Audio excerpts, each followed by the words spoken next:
Hey everybody, it's your boy Pee-wee back with another video. Now today's going to be a little different of a video.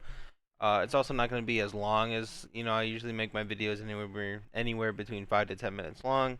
I don't even know if this video will even reach 5 minutes. But, today I just wanted to talk about something that I found myself thinking about earlier today when I was reading. And it's basically just about the sites that, we've lost over the years, and the translations that we get now, with like some of these pirate sites, and basically the pirate sites back then, and just basically the industry as a whole. Now I've said it multiple times in some videos. I started reading comics like 6 years ago, 5 or 6 years ago, and which in for some people isn't a long time. For some people, it might be, but regardless, when I started reading, we had the biggest ones that I read off of were like Isekai Scan or First Kiss Manga, or you know, uh, trying to see what other websites were. Well, I can't really think of any more off the top. Those were mainly like the only two that I used. Comic.io was being used a lot at that time as well, with before it became just an index.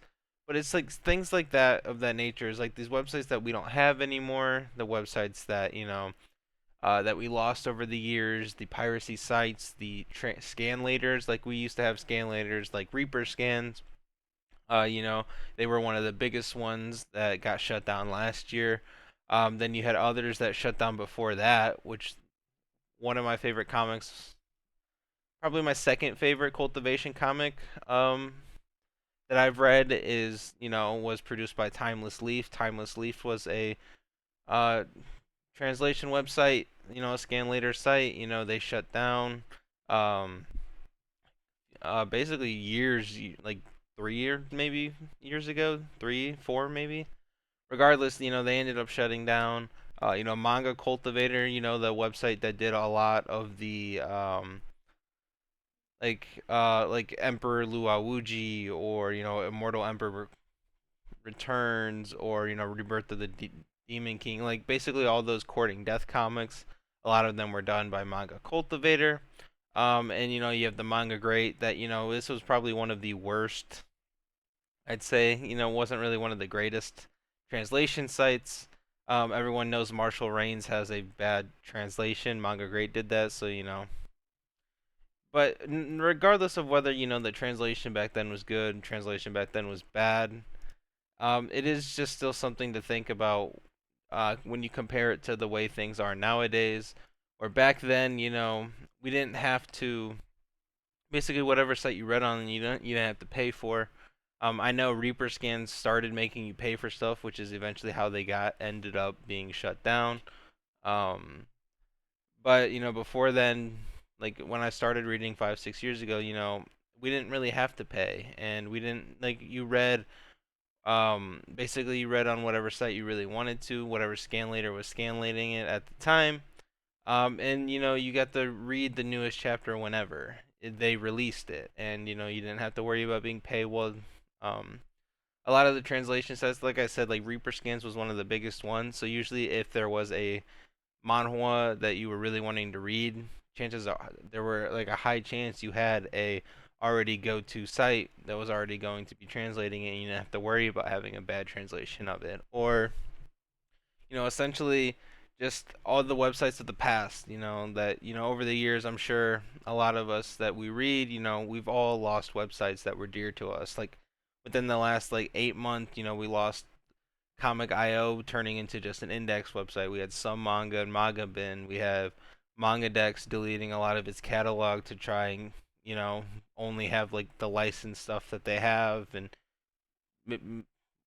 whatever, they decide if they want to go legit or not. Or um, what else? We had, we lost Isekai Scan, we lost First Manga, we lost.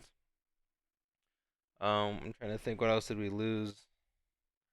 All the Bato sites. Like we've lost over the years just so many, memories. I'd like to say, because those websites we can't get back onto. Those websites, the memories of waking up one day and going to your favorite website to read on. If it's shut down, it's gone. It's like we can't access them anymore.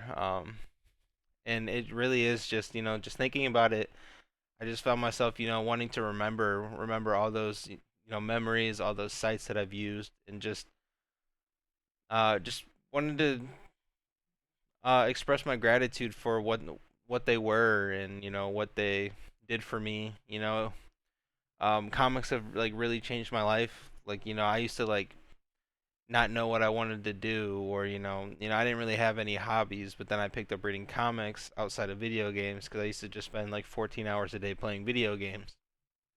But being able to read comics, became such a massive part of my life, that nowadays I just spend pretty much more time reading comics than, well, I don't want to say more time, but I spend a good portion of my day, reading comics. And I wanted to remember all the sites from my past, all the sites that I've read on before, and just express my gratitude, give them their flowers for what they were. So basically, this was just a video for me to reminisce about, the websites I used in the past. They say when one piracy site falls, two more pop up, but the quality compared to what we had then and what we have now, like there are noticeable differences. And like, in my opinion, the quality of like today's Scanlator sites and websites, doesn't really match up to what we had in the past. So, but yeah, that'll be it for this video. I know this was a different video. This was me just basically talking and reminiscing about the past. But I hope to see you guys in the next video. Um, I appreciate it if you like, subscribe, help me grow my channel. And I'll see you in the next video. Peace.